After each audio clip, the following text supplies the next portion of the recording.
विश्वानि देव सवितर्दुरितानि परासु यद्भद्रं तन्नयासु। ॐ भद्रं कर्णेभिः शृणुयाम देवा भद्रं पश्येमाक्षिभिर्यजत्रा यस्यैरङ्गैस्तुष्टुवांसस्तनुर्भिर्व्यसेम देवहितं यदायुः। वेद प्रेमियों सुधी श्रोताओं, संप्रति हम सब ऋग्वेद के दूसरे मंडल के 22वें सूक्त की व्याख्या में प्रवेश करने जा रहे हैं। इस सूक्त में कुल 4 ही मंत्र हैं और वे अष्ट नामक छंद में और अति शक्करी नाम के छंद में निबद्ध है। मंत्र दृष्टार्थ से हैं गृत्समद और देवता हैं इंद्र। संबंधित मंत्र का शीर्षक है सोमपान से इंद्र में शुभ कर्म हेतु उत्साह का जागरण।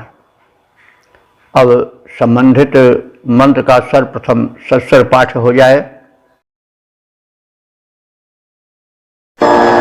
त्रिकद्रुवेशमहिषो जवाशिरं दुभिषुष्मस्त्रपत्सोममपि भद्विष्टनासुतं यथा वशत स ममादमहि कर्म कर्तवे महामुरुं सैनं सश्चद्देवो देवं सत्यमिन्द्रं सत्य इन्दोः।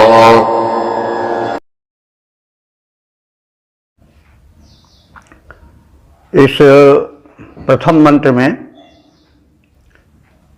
यह बताया गया है कि सोमपान से इंद्र ने महान कार्य किए और वो महान कार्य किए जो त्रिलोक को बाधा मुक्त करने वाले थे। तो थोड़ा हमें इंद्र विषयक अवधारणा और सोम विषयक अवधारणा को सुस्पष्ट रूप से समझने की आवश्यकता है।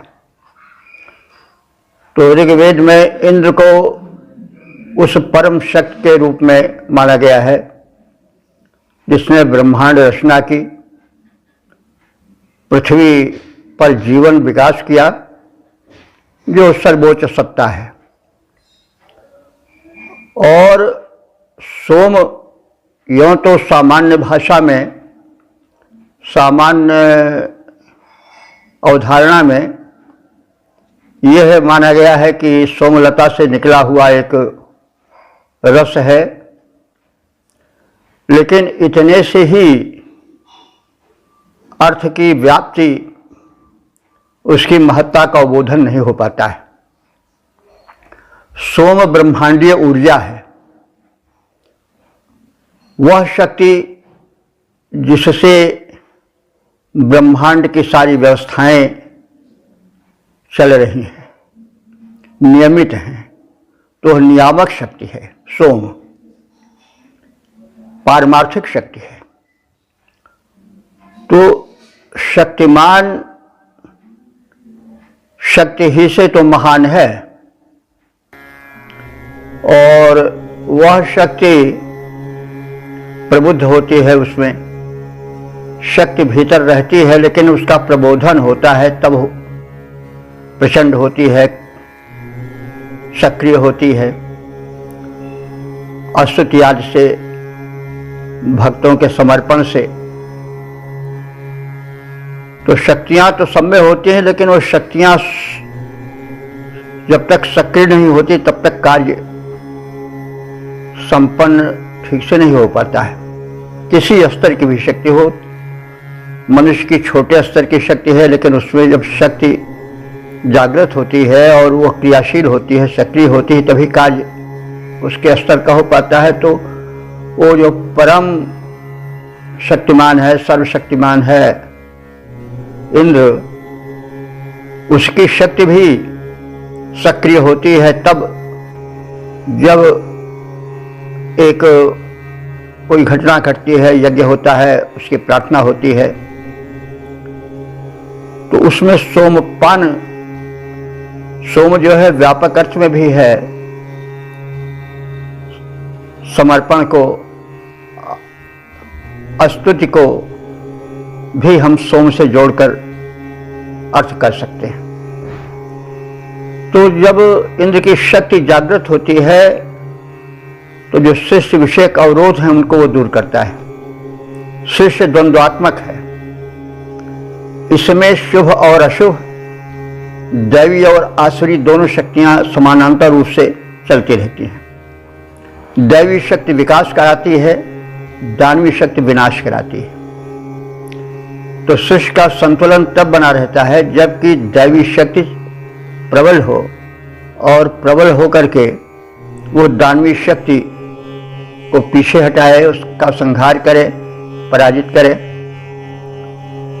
तो यही विकास और विनाश के कगार में बहती हुई शिष्य धारा का रहस्य है।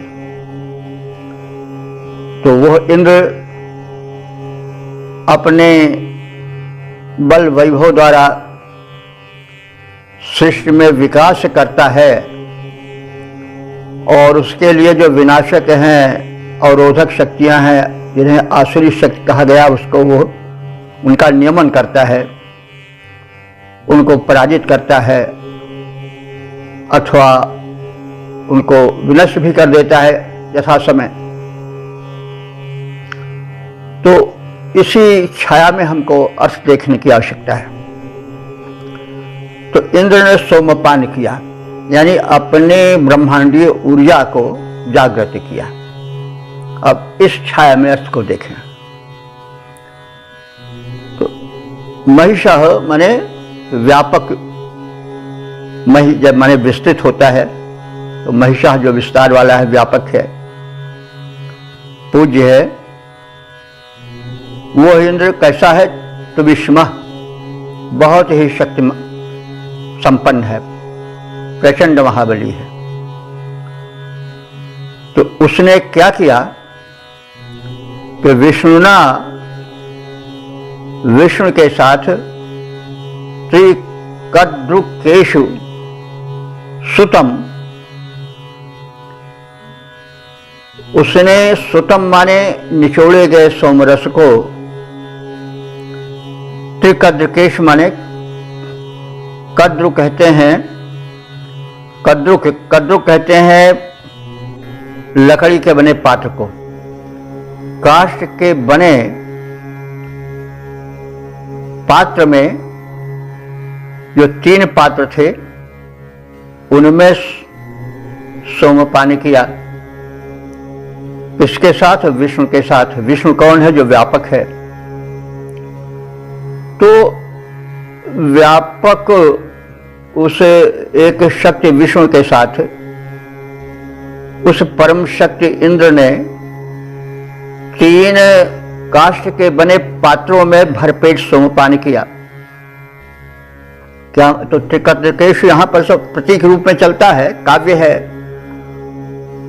तो इसीलिए उसको जरा समझने की आवश्यकता होती है। तो 3 ये काष्ठ के पात्र क्या है? तीनों लोक। तो इन तीनों पात्रों में यानी सोमपान किया, अर्थात तीनों लोकों में जो ऊर्जा थी,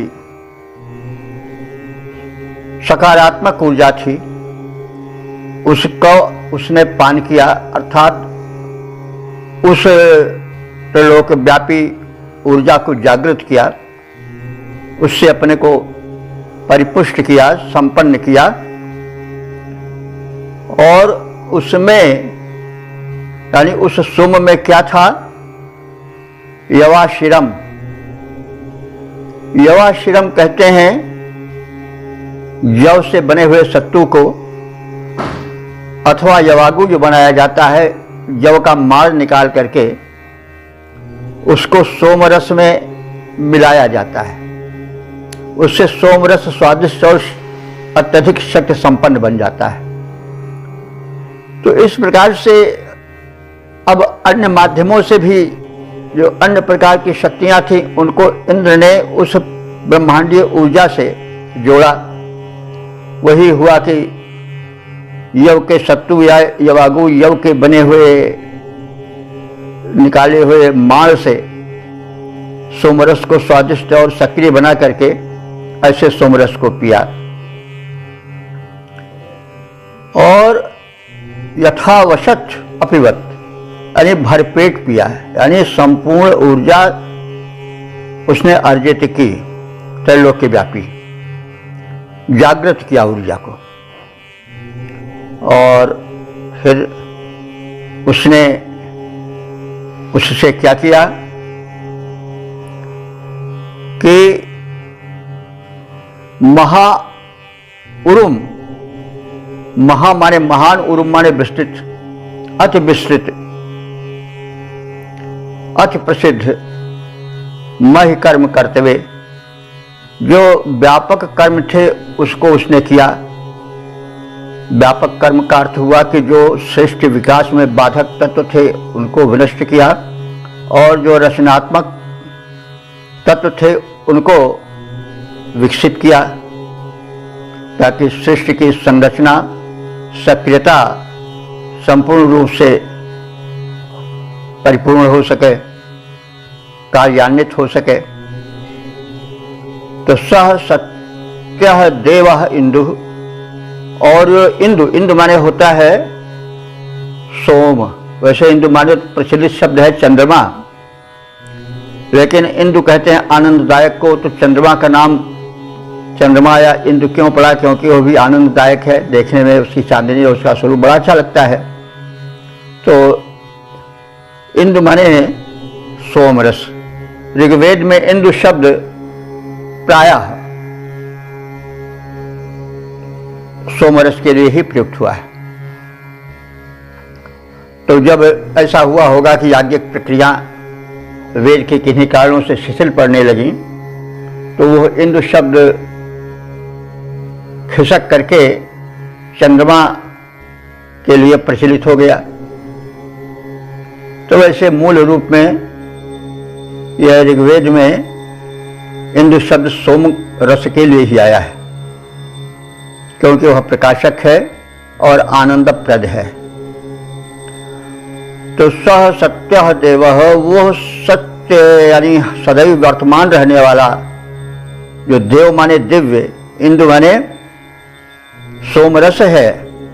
अब यह सर्वदा व्याप्त रहने वाला सत्य सोमरस, अब सोमलता तो इस समय न हमने देखा न अधिकांश लोगों ने देखा होगा, तो इसलिए उसको हम बिल्कुल उसी तरह से मान लें तो नहीं। अब यहाँ प्रतीक रूप में यह होगा कि यह जो ब्रह्मांडीय ऊर्जा है ये तो त्रैकालिक है, त्रिकाल बाधित है। तो उस त्रिकाल बाधित सत्य रचनात्मक शक्ति ने जो इंदु के रूप में यहाँ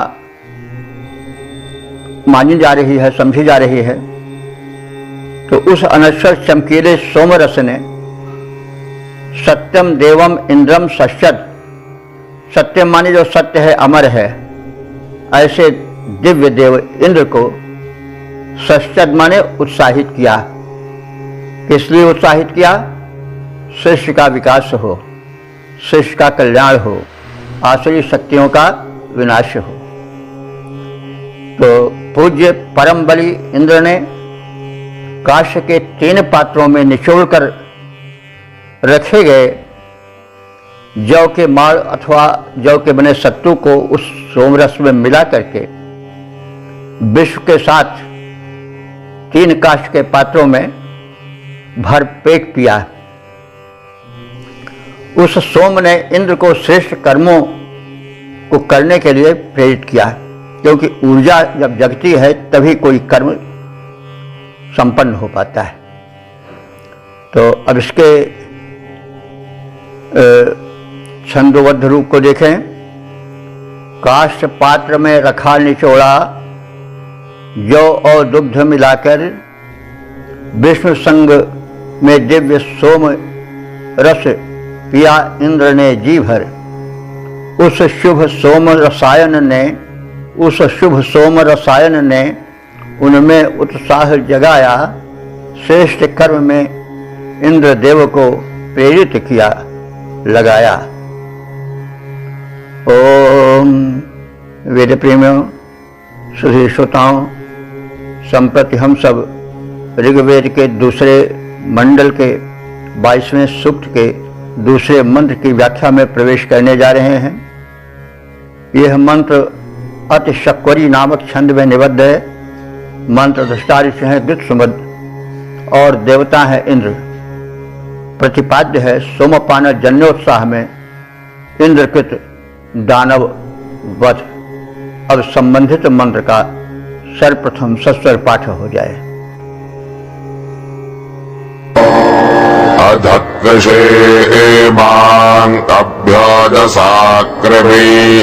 युधा भवदारोदसे अव्रणदस्य मज्मना प्रभावृधे अधत्ताञ्जठरे प्रेमरिच्यदसैनम् षष्ठदेवो देवं सत्यमिन्द्रं सत्य इन्दोः। इस दूसरे मंत्र में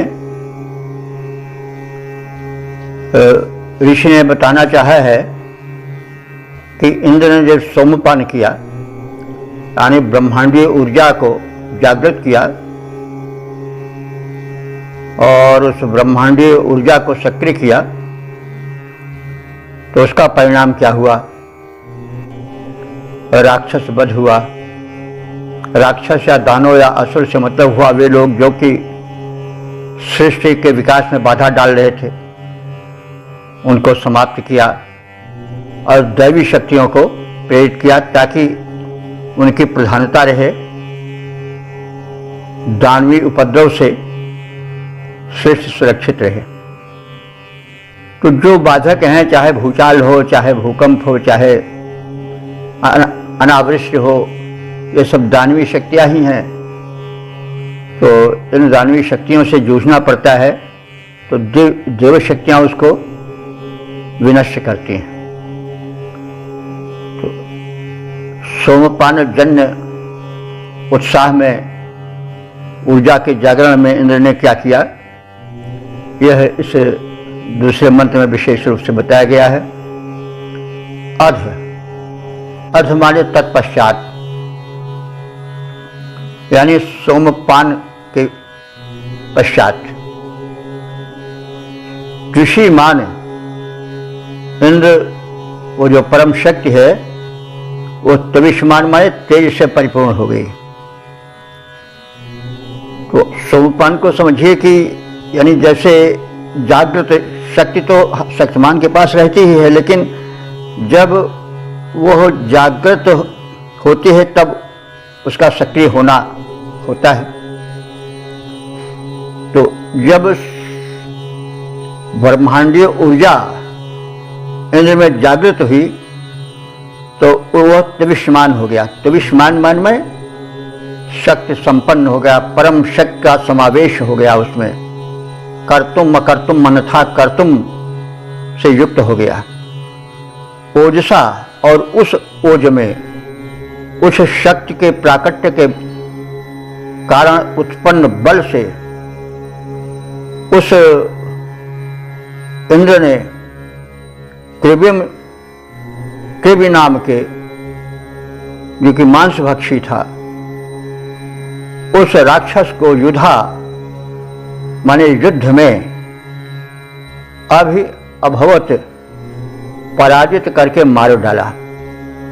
यानी दानवी शक्ति, आसुरी शक्ति जो कि बाधक थी, उसको समाप्त किया। प्रवावृधे, और इंद्र में शक्ति का संवर्धन होने लगा। अस मजमना, मज्म कहते हैं शक्ति को। इस मजमना, इस शक्ति द्वारा उस इंद्र ने रोदसी अपनद, रोदसी कहते हैं पृथ्वी और आकाश, द्विलोक और भूलोक दोनों का अर्थ एक ही शब्द रोदसी में आ जाता है। तो रोदसी माने अवनी और अंबर में, भूलोक और द्विलोक में उसकी शक्ति का प्रताप अपरिणत माने परिपूर्ण हो गया, भर उठा। धरा और आकाश में, भूलोक और द्विलोक में उस इंद्र के बल का प्रताप, जागृत शक्ति की ऊर्जा भर उठी। अन्यम जठरे अधत्त। तो उस सोम ने क्या किया कि सोम को स्वयं पिया और उसने अन्यम यानी दूसरे देवों को, दिव्य शक्तियों को, जो पवन हैं, जल हैं, सूर्य हैं, चंद्र हैं और अन्य जो दिव्य शक्तियां पृथ्वी में जीवन संचार के कारणभूत हैं, उनके जठर में भी वो सोम का अंश सौंप दिया। मतलब इंद्र ने उस ब्रह्मांडीय ऊर्जा का पान स्वयं किया, उससे वो तृप्त हुआ और उन शक्तियों को उसने देवों में भी बांट दिया। सोमपान देवों के भी हक में कर दिया। माने वो स्वयं शक्ति संपन्न हुआ और जो अन्य उसकी सहायक दिव्य शक्तियां थी, देव थे, उनमें भी उस सोम को वितरित कर दिया। अन्य देवताओं में भी वो शक्ति आ गई, वो भी शक्तिमान बन गए। तो इस तरह से उस इंद्र ने सृष्टि में अपनी शक्ति जागृत करके देवताओं में भी शक्ति परिपूरित किया। सीकर तय त्रैलोक सुपासी, उसी इंद्र पर ब्रह्म परमात्मा की शक्ति से अन्य दिव्य शक्तियां भी प्रकाशित हुई, संपन्न हुई और सृष्टि के सृजन में, विकास में सहायक हुई, क्योंकि शक्ति ही तो सब कुछ कराती है। तो इस प्रकार से ईम अर्चत उसने सोमपान के अवशिष्ट अंश को अन्य देव शक्तियों के पेटों में डाला, उनको परिपूरित किया, देवों को शक्ति संपन्न किया। प्रसत्यः देवः इंदु। प्रसत्यः माने जो विशेष सत्य है। सत्य का मतलब हुआ जो शाश्वत हो, हमेशा विद्यमान रहे, उसी को ऋत कहते हैं। तो प्रसत्यः देवः माने अविनाशी, चमकने वाले सोम ने। इंदु माने सोम, तो प्रसत्यः देवः इंदु, अविनाशी दिव्यता से युक्त उस चमकीले सोम ने, यानी वो जो ब्रह्मांडीय ऊर्जा है वो द्योतमान है और त्रिकाल बाधित है, प्रसत्य है, ऋत है, कभी वो समाप्त नहीं होती है। क्योंकि जब शक्ति नहीं रहेगी तो फिर सृष्टि भी नहीं रहेगी। तो वह सोम जो है प्रसत्य है, यानी विशिष्ट सत्य है, कभी नष्ट नहीं होने वाला है, त्रिकाल बाधित है और देव है। देव माने प्रकाशित है, इंदु माने जैसा कहा गया है सोमरस। तो उस प्रकाशित सत्य सोमरस ने, यानी उस त्रिकाल बाधित ऊर्जा ने एवं सत्यम देवम इंद्रम सश्यद, इस प्रकार से उस सत्य जो सदैव वर्तमान है, कभी नष्ट नहीं होता है, उस इंद्र शक्ति को उसने प्रोत्साहित किया। किसने? सोम ने। सोम है क्या? ब्रह्मांडीय ऊर्जा। उस ब्रह्मांडीय ऊर्जा ने इंद्र को सृजन और विकास के कार्य में प्रोत्साहित किया कि वह सृष्टि में संरचना का कार्य करे, विकास का कार्य करे। तो इस तरह से हम जाने कि सोम ने कितना कल्याण किया, उस ब्रह्मांडीय ऊर्जा ने कितना कल्याण किया। सोमपानोपरांत तेजस्वी इंद्र ने बलपूर्वक कृमि नामक असुर का संहार किया, जो कि सृष्टि के विकास में बाधक था। वृद्धि प्राप्त निज बल से इंद्र ने अमनि अंबर को परिपूरित कर दिया। सोम का एक अंश उस इंद्र ने अपने उदर में सुरक्षित रखा और अपर अंश उसने अन्य दिव्य शक्तियों में वितरित कर दिया, सुरक्षित कर दिया, ताकि सृष्टि के विकास में कहीं बाधा न उपस्थित हो सके। इस प्रकार अविनाशी भास्वर सोमरस ने सत्य देवता, त्रिकाल बाधित सर्वत्र रहने वाले उस परम शक्तिमान देवता इंद्र को श्रेष्ठ कार्यों को करने के लिए प्रोत्साहित किया। तो जागृत ऊर्जा ही तो कर्ता को कार्य के लिए प्रोत्साहित करती है, सक्षम बनाती है। तो यहाँ पर ब्रह्मांडीय ऊर्जा ने जैसे उस परम शक्ति इंद्र ने स्वीकार किया, उससे सृष्टि क्रिया के बाधक तत्वों को विनष्ट किया और विकास की प्रक्रिया चल पड़ी। पद्य रूपांतरण है, सोमपान कर इंद्र देव ने कृमि राक्षस को मार गिराया, उनके बल से अपूरित अवनी अंबर दोनों हो आया। एक भाग सुर हेतु सुरक्षित, अपर भाग को स्वयं पिया। सोम शक्ति ने सुरपति को सत्कार्यों में संलग्न किया, सत्कर्मों में संलग्न किया। ओम वेद प्रेमियों, सुधी श्रोताओं, संप्रति हम सब ऋग्वेद के दूसरे मंडल के 22वें सूक्त के तीसरे मंत्र की व्याख्या में प्रवेश करने जा रहे हैं। मंत्र दशा ऋषि हैं गृत्समद, छंद है अति शक्वरी, देवता है इंद्र। शीर्षक है सोमपान द्वारा श्रुतिप्र इंद्र सुरक्षा प्रदान करते रहे। अब संबंधित मंत्र का सस्वर पाठ हो जाए। साकं जातः क्रतुना साकमोजसा ववक्षिथ साकं वृद्धा वीर्यैः सा सहिर्मृधो विचर्षणिः दाताराधस्तु मते काम्यं वसुसैनं सश्च देवो देवं सत्यमिन्द्रं सत्य इन्दोः।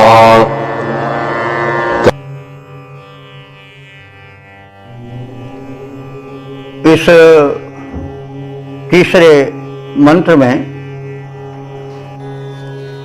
कहा गया है कि सोम अर्थात ब्रह्मांडीय ऊर्जा के पान माने उसको पीने, उससे उत्पन्न ओज से इंद्र ने सृष्टि के बाधक तत्वों का विनाश और रचनात्मक तत्वों का विकास किया है। तो हे इंद्र, क्रतुना साकम जाता।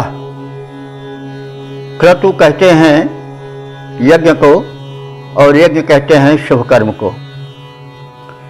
तो हे इंद्र, तुम यज्ञ के लिए उसके साथ ही पैदा हुए हो, अर्थात तुम शुभ कर्म के साथ उत्पन्न हुए, यानी तुम उत्पन्न हुए और तुम्हारे साथ सत्कर्म उत्पन्न हुआ, यज्ञ कर्म उत्पन्न हुआ।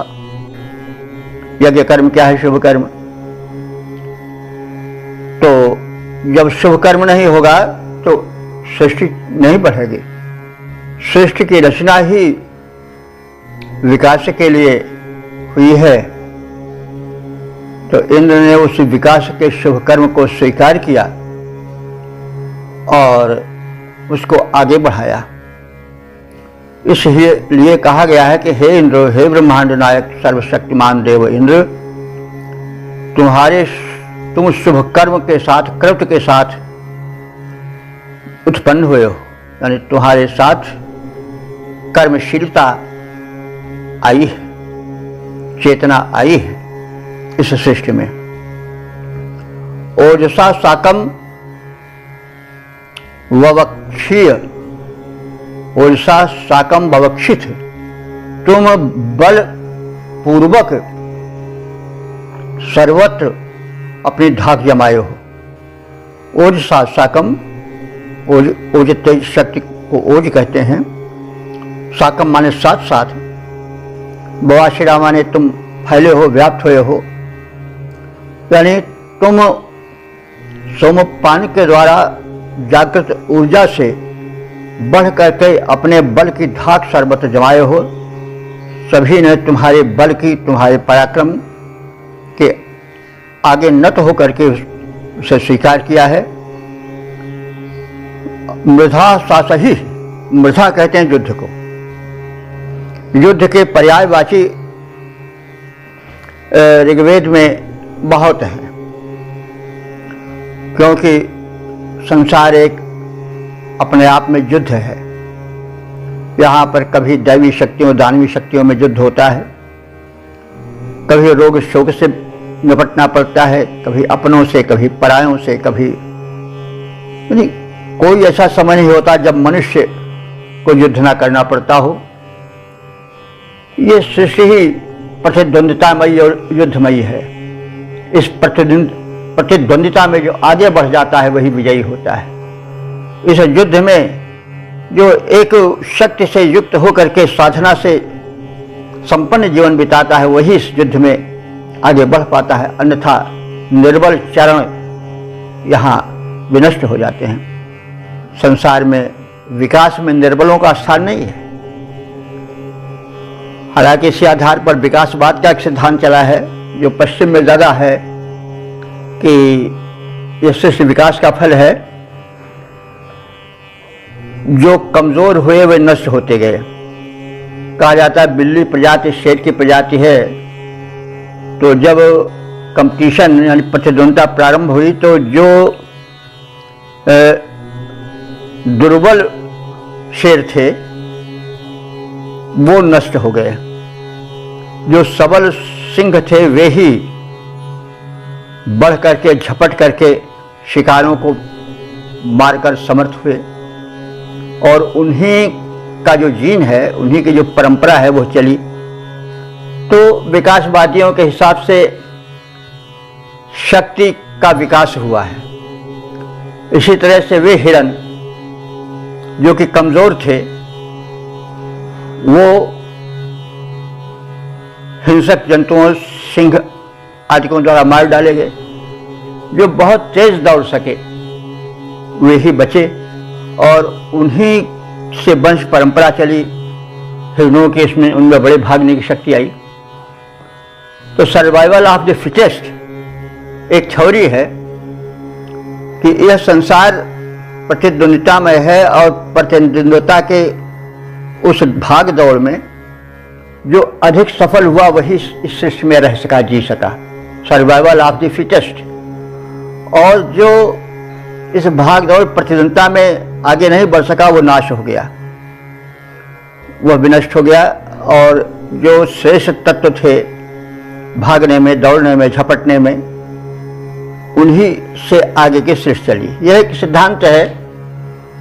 अब मैंने कर दिया तो थोड़ा विकासवाद का सिद्धांत हम इसमें देख सकते हैं। वैसे वैदिक मत से तो उस परम शक्तिमान ने शक्ति शुरू से दे दी, सब में, हर एक में शक्ति दी है। तो लेकिन यह भी एक सत्य है, विकास भी होता है। तो हम सत्य को अंश में न देखें, एकत्र करके देखें तो अच्छा होगा। तो इस प्रकार से इंद्र ने विकास किया, विकास का बीज बोया और उसने विरोधी तत्वों का विनाश किया। मृधा युद्ध में साथ ही विरोधी शत्रुओं को मार गिराया और उस इंद्र ने एक तो विरोधी तत्वों को विनष्ट किया, दूसरी ओर जो सृष्टि के सहायक विकास के तत्व थे उनको प्रोत्साहित किया। यह बात बताई जा रही है कि उस विचर्षणी माने सर्वद्रष्टा, उस सर्वद्रष्टा इंद्र ने, अथवा इंद्र को सीधे संबोधित करके कहें तो हे सर्वद्रष्टा इंद्र, तुमने अस्तुते माने जो तुम्हारी स्तुति करते थे, यानी तुमसे जो जुड़े हुए थे, तुम्हारे भक्त थे, उपासक थे, उनको तुमने राधा माने समृद्धि संपत्ति प्रदान की। उसकी अनेक कोटियां हैं, बुद्धि बल विद्या विवेक आज सब। तो तुमने जो विकास के सहायक तत्व थे, जो तुम्हारे स्तुति करता थे, अनुयायी थे, तुम्हारे आदेशों का अनुपालन करने वाले थे, उनको तुमने संपत्ति प्रदान की। कामम वसु, उनको इच्छित वसु माने धन प्रदान किया। सह सत्य देवा हिंदु, ये सारा प्रताप उस इंदु का है, सोमरस का है, जो सत्य है और दिव्य है। अब इंदु से हम लोग समझ चुके हैं कि वो सोम शक्ति है, ऊर्जा है ब्रह्मांडीय। तो उस अनश्वर भास्वर सोम ने एनम सत्यम एवं इंद्रम सश्चत, उस अविनाशी इंद्र को, तेजस्वी इंद्र को प्रोत्साहित किया। और यह जो सोम है यह भी शाश्वत है, यानी शक्ति भी शाश्वत है, इंद्र भी शाश्वत है। और इस शक्ति ने, सोमपान ने, ब्रह्मांडीय ऊर्जा ने इंद्र को प्रोत्साहित किया कि वह जो है सृष्टि में विकास करे और जो विनाश योग्य हैं, कुतत्व हैं, आसुरी तत्व हैं, उनका विनाश करे। तो हे इंद्रदेव, तुम सत्कर्म के साथ उत्पन्न हुए हो, तुम बलपूर्वक सर्वत्र गमन किए हो, युद्धों में शत्रु संहार किए हो, तुम सर्वद्रष्टा हो, अस्तोताओं को, उपासकों को समृद्धि प्रदान कर उनको इच्छित वैभव प्रदान करने वाले हो। यह सत्य जो तुमने कार्य किया है, यह भास्वर सोम का प्रताप है, उस ऊर्जा का प्रताप है जो ब्रह्मांड में व्याप्त है।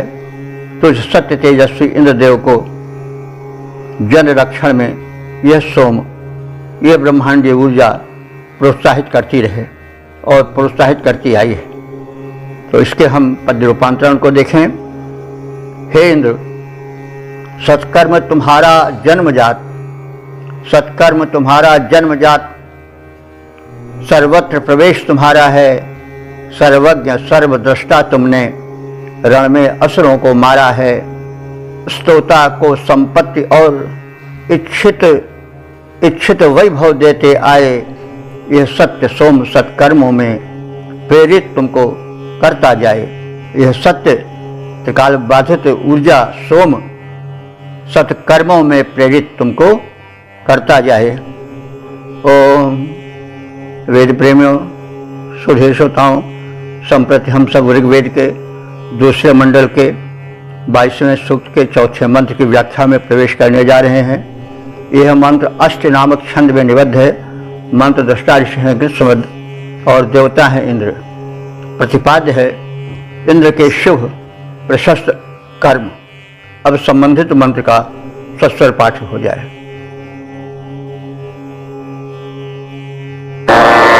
तपत्यन्दर्यम् प्रताप इंद्र प्रथमं पौर्व्यं दिव्यप्रवाच्यं कृतम् यद्देवस्य शवसा प्रारिणा असंमृडन्नभः भवद्विश्वमभ्यादेवमोजसा विदादोर्जं शतक्रतुर्विदादिशम्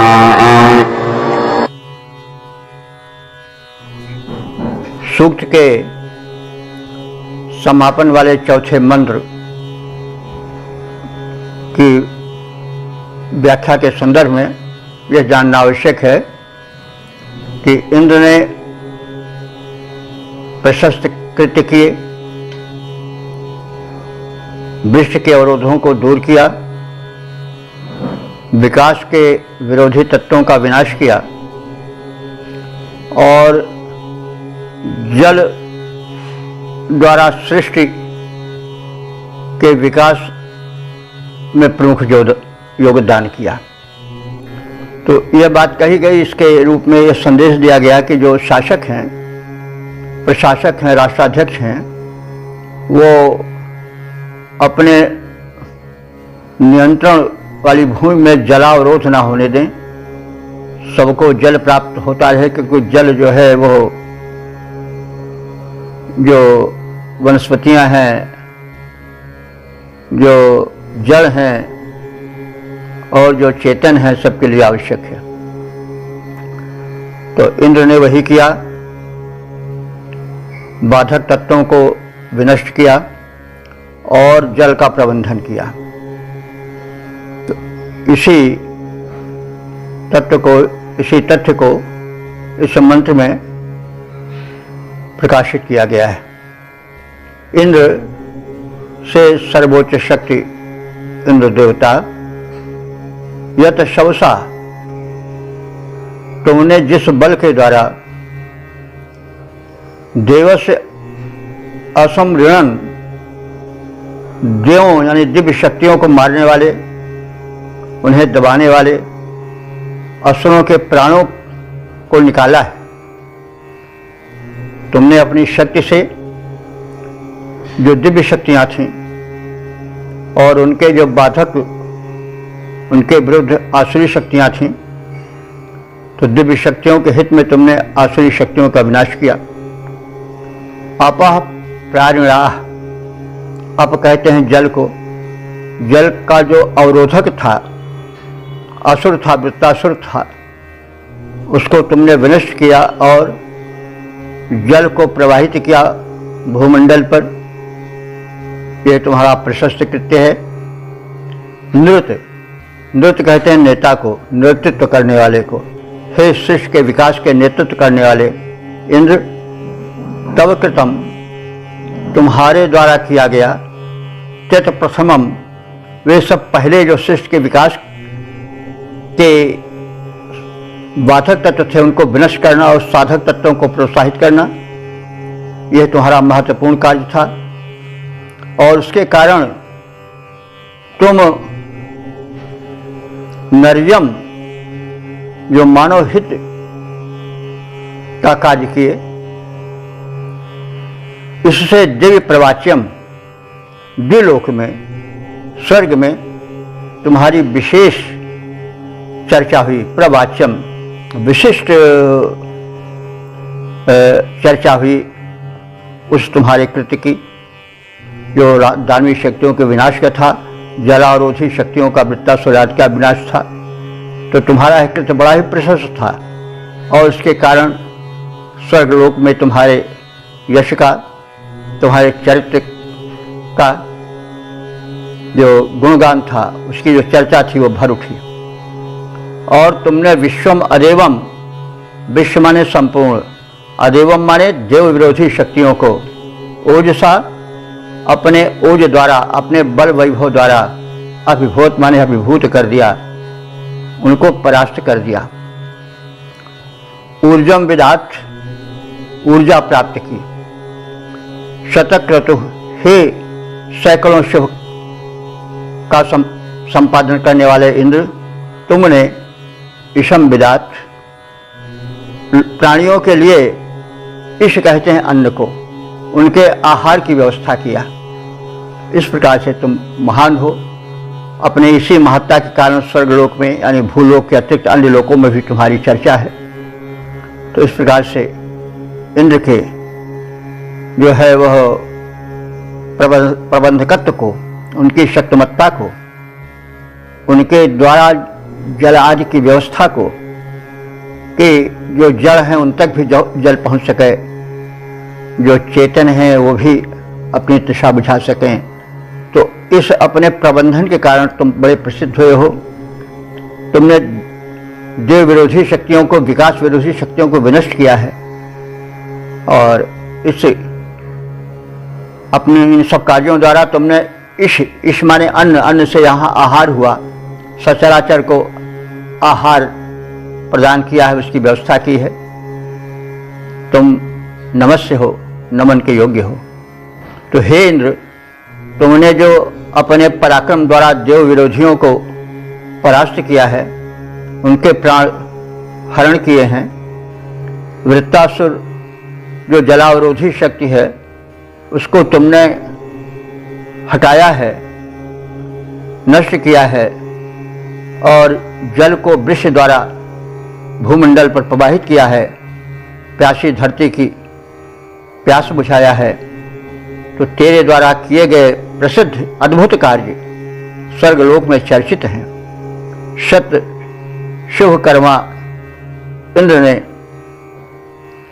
इस सोमपान से ऊर्जा प्राप्त की और समग्र प्राणियों को उनके अनुकूल अन्न खाद्यान्न की व्यवस्था की। तो इंद्र के इस चरित्र में एक उच्च कोटि के व्यवस्थापक का चरित्र झांकता हुआ प्रतीत होता है। शासक प्रशासक को चाहिए कि विकास के विरोधी तत्वों को नष्ट करें, जल की सर्वप्रथम व्यवस्था करें जो कि जीवन की मूलभूत आवश्यकता है, और खाद्यान्न के वितरण की व्यवस्था करें, सबके लिए आहार की व्यवस्था करें। तो इंद्र एक सबल शक्ति है, उसके आचरण का अनुकरण आवश्यक है। इंद्र शासक वर्ग का देवता है, उसका अनुकरण शासकों और प्रशासकों को करना चाहिए। विरोधी शक्तियों का दमन करना चाहिए और जो विकास की शक्तियां हैं उनको आगे बढ़ाना चाहिए। तो इसके पद रूपांतरण पर भी दृष्टि डालें। देव शत्रुओं को बल विक्रम से परास्त कर डाला। इंद्र ने देव शक्तियों को बल विक्रम से, यानी यहाँ देव शत्रुओं को, यानी वे शक्तियाँ जो कि देव विरोधी थीं, तो उन देव शत्रुओं को बल विक्रम से परास्त कर डाला। प्राण हरण कर असुरों के प्राण हरण करके असुरों के जल के संकट को टाला। तेरे अद्भुत कृत्य स्वर्ग में चर्चित और व्याप्त हैं। शत शुभ कर्मा इंद्र अन्न बल तुमने किए प्राप्त हैं और तुमने उन्हें प्राप्त कराया है। इस प्रकार से हम इस सूक्त के इस समापन वाले मंत्र का परिचय संक्षेप में प्राप्त किए और इसके माध्यम से एक राष्ट्राध्यक्ष और व्यवस्थापक को क्या आचरण अपनाना चाहिए, इसकी एक झांकी इस मंत्र के द्वारा प्रकट की गई। और हम वेद मंत्रों और ऋषि द्वारा संदिष्ट संदेशों को ग्रहण करें। यह संदेश जनसामान्य के साथ साथ ही शासक प्रशासक सभी के लिए आवश्यक हैं। तो अब हम इस सूक्त के सार से परिचित हो लें। तो जैसा पहले भी कहा गया है, ऋग्वेद के इस दूसरे मंडले के 22वें सूक्त में 4 मंत्र हैं और ये मंत्र अष्ट और अतिशाक्वरी नामक छंदों में निबद्ध हैं। मंत्र दृष्टा गीत सुमद हैं और देवता इंद्र है। इंद्र के विषय में बहुत कुछ जान चुके हैं। इंद्र का सत्य रूप हम अपने हृदय में धारण करें और इसी छाया में ऋग्वेद को देखें, अर्थ को समझें। यह है जो सूक्त है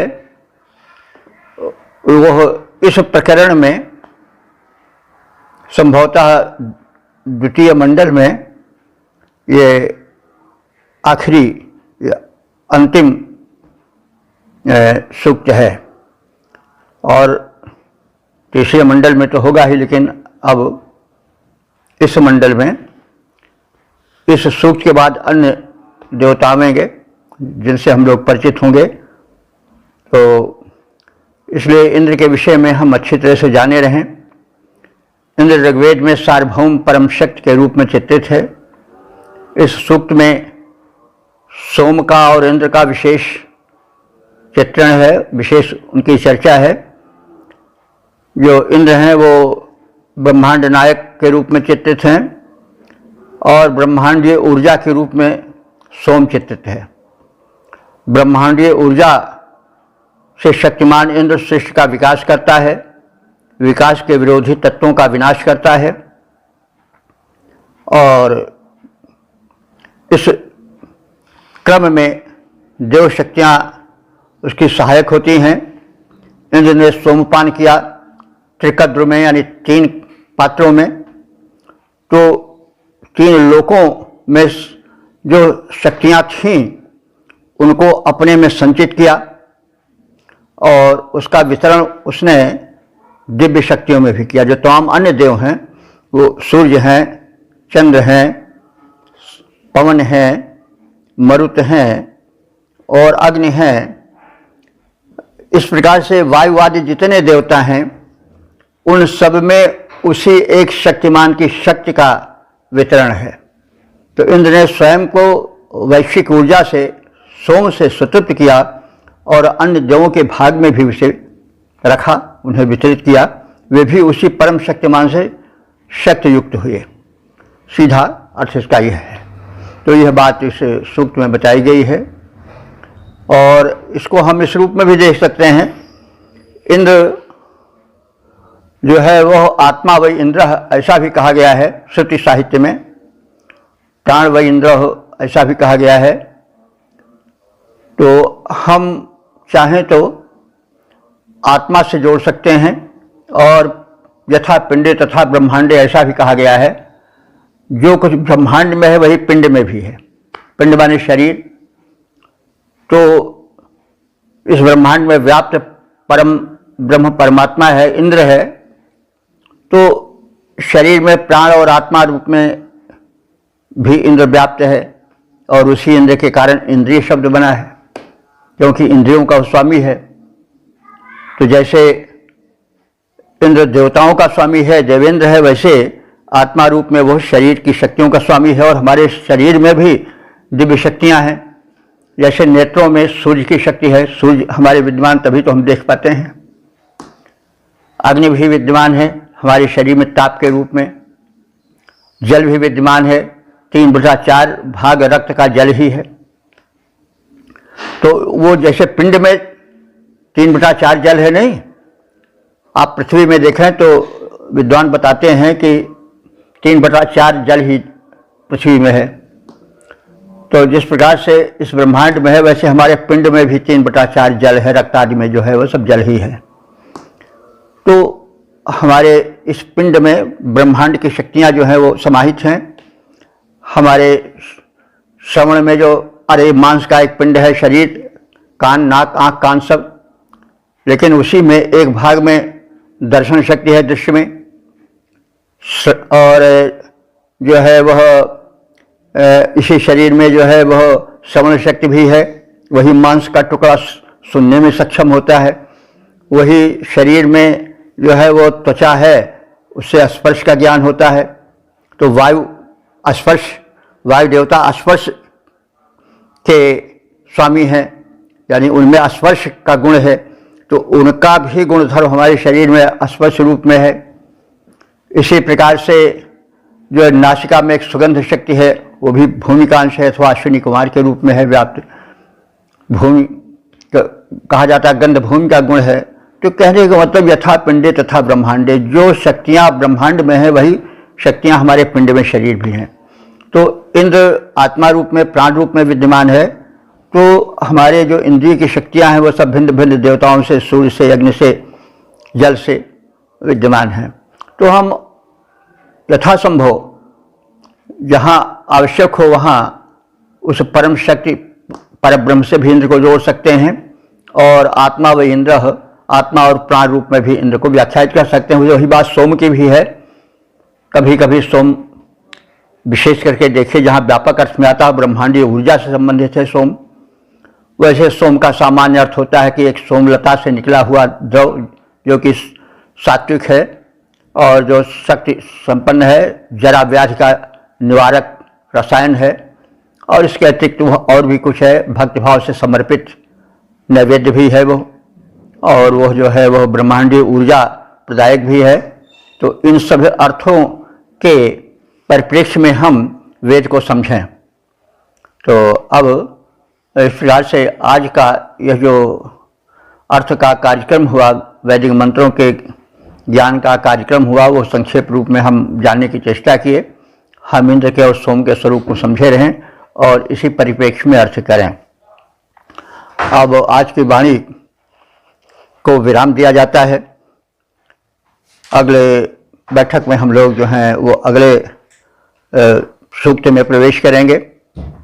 ओम सर्वे भवन्तु सुखिनः, सर्वे सन्तु निरामयाः, सर्वे भद्राणि पश्यन्तु, मा कश्चित् दुःख भाग् भवेत्।